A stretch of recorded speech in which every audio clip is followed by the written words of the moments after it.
sebuah kampung yang terletak jauh dari hiruk-pikuk kota. Suasana hijau dan tenang terasa sejak pertama kali menginjakkan kaki di sana. Hamparan sawah luas membentang di kanan kiri kampung. Padi tumbuh subur dengan warna hijau kekuningan yang bergoyang pelan tertiup angin.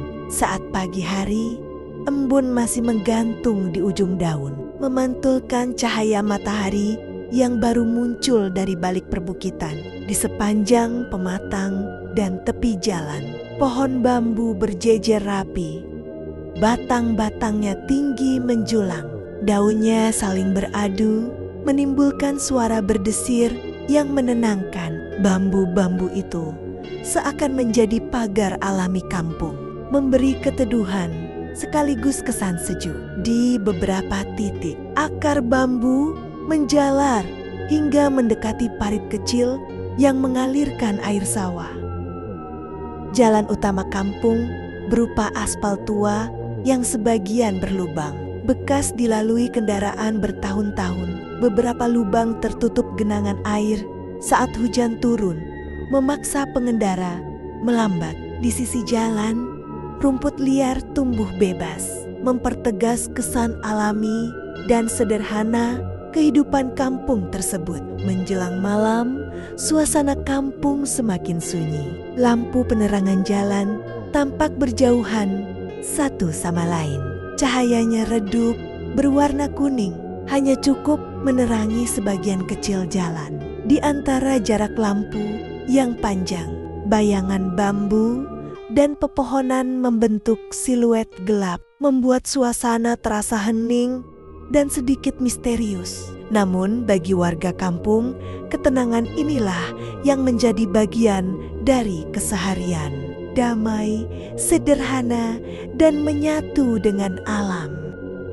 Malam itu, Diana, perempuan berusia 18 tahun, pulang lebih lambat dari biasanya. Ia bekerja di desa tetangga dan sudah terbiasa menempuh jalan kampung yang sepi dengan sepeda motornya.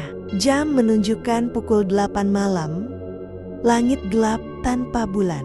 Hanya beberapa bintang samar terlihat di sela awan. Saat melintasi jalan aspal kampung yang berlubang, tiba-tiba motor Diana tersendat lalu mati total. Ia mencoba menyalakan kembali, mengengkol berulang kali. Namun mesin tetap tak merespons. Sekelilingnya sunyi, tak ada kendaraan lewat, tak ada rumah yang dekat. Hanya sawah gelap dan deretan bambu yang bergoyang pelan tertiup angin malam. Diana mulai gelisah. Ia merogoh ponselnya dan menelepon orang tuanya, berharap ada yang bisa menjemput.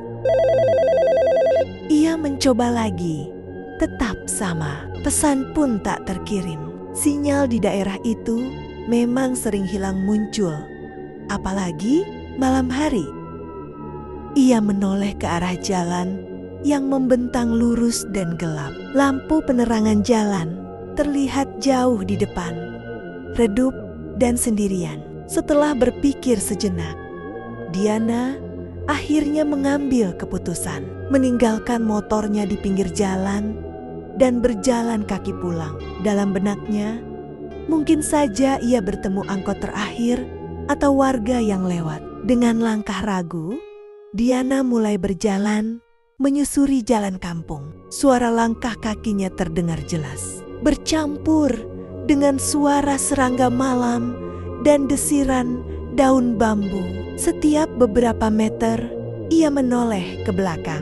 Entah kenapa, merasa seperti ada yang memperhatikan. Langkah Diana mendadak melambat ketika di kejauhan ia melihat lampu sebuah angkot menyala.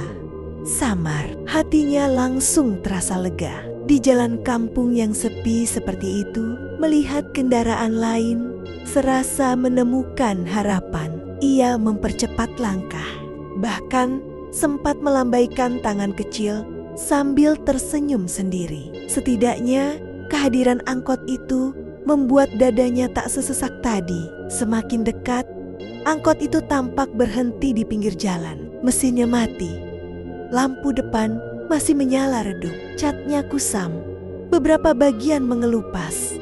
Kaca jendelanya buram. Diana berhenti tepat di samping pintu angkot dan mengintip ke dalam. Seketika senyumnya menghilang.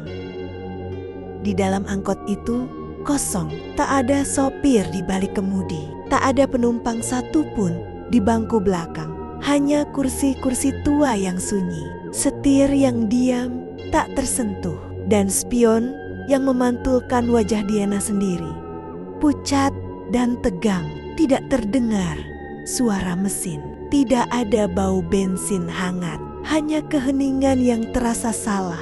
Jantung Diana berdegup kencang. Bulu kuduknya berdiri. Ia mundur satu langkah, lalu dua langkah.